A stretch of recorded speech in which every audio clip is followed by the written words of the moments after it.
Christmas, Nancy. She's gone.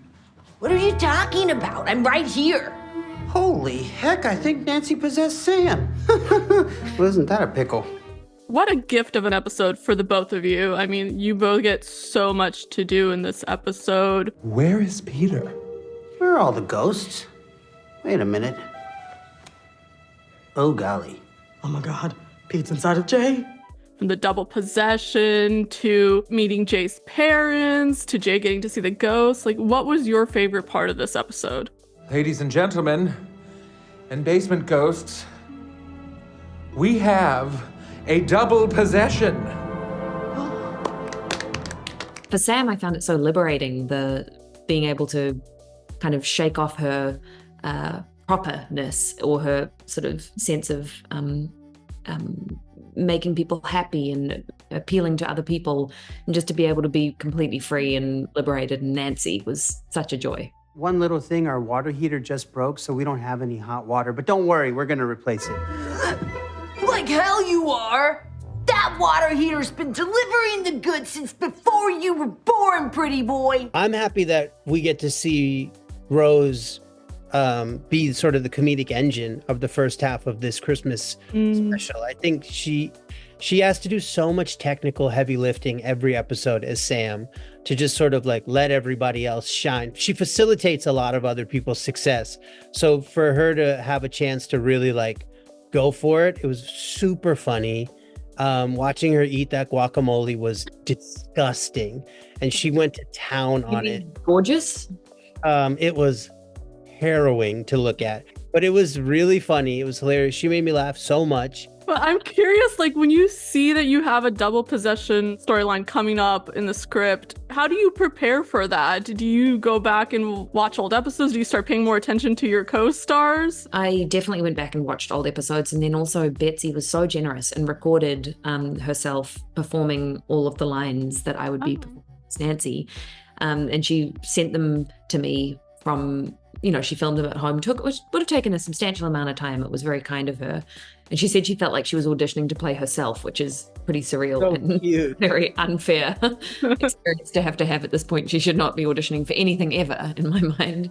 But yeah, then on set, she was also able to come and sit behind the monitors quite often and run in and offer little ideas or thoughts or just kind of course correct me. So she was very, very generous, and I'm such a fan of her as a person and as an actor. And it was really nice to be able to kind of collaborate like this. I don't have strong feelings about water heaters. I'll be in the kitchen. Ugh, these shoes. How do people live like this? Whose voice was harder to get, hers or Thor's? Did you just take a large bite out of a stick of butter? No, normal bite. Well, I only learned this episode about finding a gateway word to help you find the voice. So for me, it was Stuart.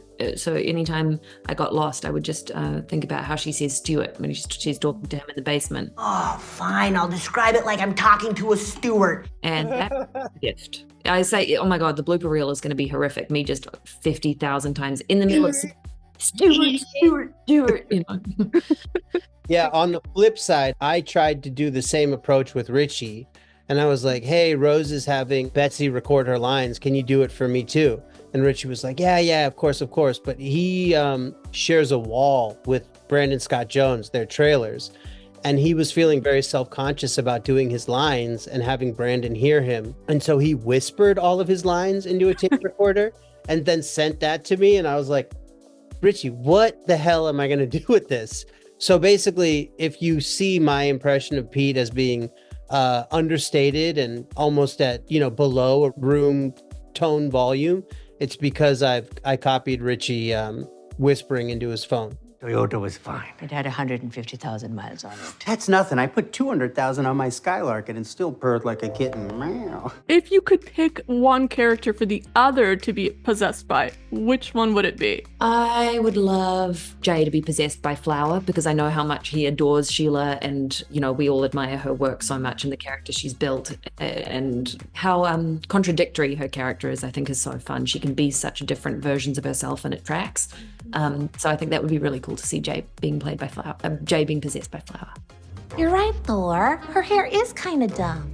I was gonna No, I know where you were going. I'm not going to. I think Trevor. I think it would be great for Sam to be possessed by. Why were your pants not on? Because we were gonna do it again. Does a boxer put his robe back on between rounds 1 and 2? Come on, Sam. Sam is so disgusted by most of Trevor's outlook on life that I think for her to be possessed by him would be very funny. I think watching Rose pull the T money would be very funny. I don't make the rules, bro.